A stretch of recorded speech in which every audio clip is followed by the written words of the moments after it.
नसरापूरच्या केसमध्ये या हरामखोर विकृत नराधमाला मरेपर्यंत फाशी व्हावी ही आमची मनापासूनची इच्छा आहे आणि ती प्रत्येक वेळेला आम्ही म्हणून दाखवलेली आहे। मला तुम्हाला सांगायचंय, फाशी दिली, अत्यंत महत्त्वाचा असा निर्णय माननीय कोर्टाने दिलेला आहे आणि मी त्यांचं मनापासून अभिनंदन करीन। नसरापूरच्या केसमध्ये सगळ्या यंत्रणा आणि सरकार यांचं मी अभिनंदन करेल की ज्या पद्धतीने या केसचा तपास केला गेला आणि आज शेवटी आपण ज्या निकालाची वाट बघत होतो त्या नसरापूरच्या केसमध्ये या विकृत नराधमाला माननीय कोर्टाने फाशीची शिक्षा त्या ठिकाणी सुनावली आहे। मला असं वाटतंय की ही फाशीची शिक्षा ही फक्त एका या गुन्ह्यातल्या आरोपीसाठी नाही तर अशा विकृत मानसिकता असलेल्या या राज्यामध्ये जे हरामखोर लांडगे फिरतायत या सगळ्यांसाठीचा कठोर इशारा आहे।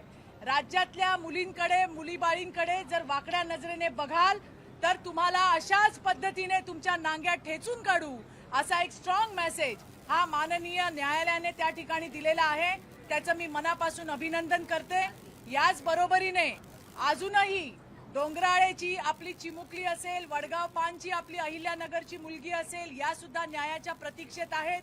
माननीय मुख्यमंत्री देवेंद्रजी फडणवीस यांचं अभिनंदन मी यासाठी करेन की महिला आणि मुलींवरच्या अत्याचारामध्ये झिरो टॉलरन्स पॉलिसी त्यांनी नेहमी ठेवलेली आहे।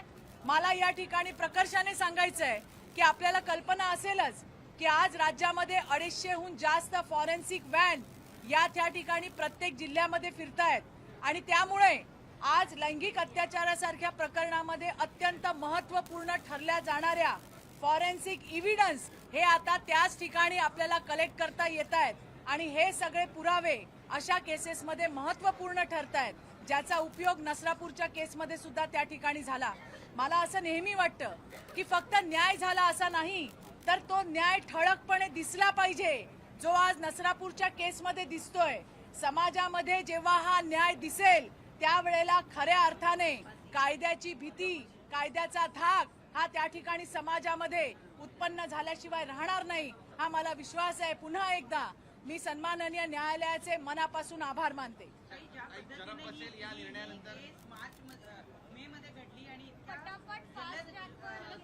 मला हेच सांगायचंय की आपण बऱ्याचदा केसेस होतात त्यावेळेला आपण हे म्हणतो की आम्ही ही केस फास्ट ट्रॅक वरती चालवू। फास्ट ट्रॅक म्हणजे काय? हे फास्ट ट्रॅक आपल्याला नसरापूरच्या केसमधून दिसलेलं आहे। येणाऱ्या दिवसामध्ये अशाच पद्धतीच्या केसेस ज्या आहेत या सगळ्या फास्ट ट्रॅक वरती चालवल्या जातील हा मला विश्वास आहे आणि अगदी कमी कालावधीमध्ये असल्या नराधमांच्या लांडग्यांच्या नांग्या ठेचायचं काम हे शासनाच्या माध्यमातून त्या ठिकाणी होईल। पुन्हा एकदा जरब बसणं फार गरजेचं होतं। माननीय न्यायालयाचे पुन्हा पुन्हा आभार मी नसरापूरच्या केस संदर्भामध्ये मानेन। पुरावे होते ते अत्यंत ताकदवर पुरावे असल्यामुळे या घटनेचा निकाल इतक्या लवकर लागला, पण अनेक वेळेला असं होतं की घटना नोंदवणं आणि त्यानंतर प्रत्यक्ष निकाल लागणं याच्यामध्ये बराच प्रदीर्घ म्हणून मी म्हटलं की फक्त न्याय झाला नाही तो ठळकपणे दिसला पाहिजे, लोकांना लक्षात आलं पाहिजे। त्या पद्धतीचा न्याय नसरापूरच्या केसमध्ये झालेला आहे आणि त्यामुळे येणाऱ्या दिवसांमध्ये सुद्धा ज्या आपल्या प्रलंबित केसेस आहे त्यामध्ये सुद्धा लवकरात लवकर न्याय मिळेल। आभार न्यायालयाचे, सन्माननीय न्यायालयाचे आभार तपास यंत्रणांचे आणि आभार सरकारचे। धन्यवाद। मैम हिंदी बड़ी खबर है, महाराष्ट्र सरकार ने पूरा सहयोग किया, बहुत जल्दी फास्ट ट्रैक में ये फैसला हुआ है, क्या कहेंगे? फांसी देखिए कि ये बहुत बड़ी बात है जिसके लिए हम काफी दिनों से इंतजार कर रहे थे कि इस नसरापुर के केस में जो आरोपी है उसे मरने तक की फांसी लगनी चाहिए। रेयर में रेयर ऐसी केस ये हुई है।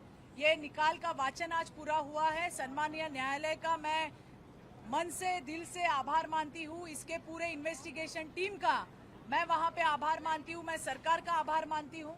महाराष्ट्र में मुख्यमंत्री देवेंद्र जी फडणवीस जिनका जीरो टॉलरेंस पॉलिसी ये महिला और बच्चियों के साथ हुए अत्याचारों के बारे में है और उसी प्रकार से आप देख रहे हैं कि नसरापुर का जो केस का रिजल्ट है वो आ चुका है। सबने बहुत मेहनत की है। मैं ये भी जरूर कहना चाहूंगी कि हमारे महाराष्ट्र में आज 250 से ज्यादा फॉरेंसिक वैन मुख्यमंत्री देवेंद्र जी फडणवीस ने लाई है। आप सभी को पता है कि इस प्रकार की अत्याचार के मामलों में फॉरेंसिक एविडेंस बहुत ज्यादा मजबूत होता है और बहुत इंपॉर्टेंट होता है, जिसकी वजह से केस और स्ट्रांग बनता है। नसरापुर केस हो या और केसेस हो, इनमें इसका बहुत बड़ा योगदान रहा है। हमारी और भी प्रलंबित केसेस है, वो भी केस फास्ट ट्रैक पे चल के जल्द से जल्द उन्हें न्याय मिलेगा, ये मुझे पूरा विश्वास है। देखिए, ऐसा है कि सिर्फ न्याय हो गया ये कहना काफी नहीं है, वो न्याय दिखना चाहिए। जब वो न्याय दिखेगा, समाज में समाज देखेगा, तो उसके लिए जो कानून हमने बनाए हैं उसका जो डर है वो इन नराधमों के दिलों में बैठना बड़ा जरूरी है। और मुझे लगता है कि इस निकाल से ये काम हो रहा है। मैं फिर से एक बार सम्मानीय न्यायालय, पूरी तपास यंत्रणा और सरकार का अभिनंदन करती हूँ।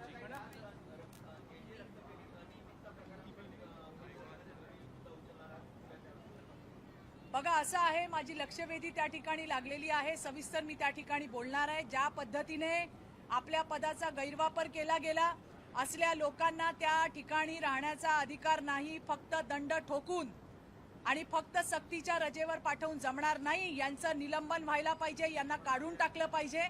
बऱ्याच लोकांच्या त्या ठिकाणी तक्रार आलेल्या, सरकारी रक्त कशा पद्धतीने खाजगी रक्तपेढ्यांना विकत आणलंय, म्हणजे रक्त विकण्याचं पाप या नराधमांनी केलंय, त्याला त्याची शिक्षा मिळायला पाहिजे। आणि आज त्या माध्यमातून मी आज लक्षवेधीच्या माध्यमातून सरकारचं या विषयाकडे लक्ष वेधणार आहे। थँक्यू। उसके ऊपर सरकार अपना जवाब देगी।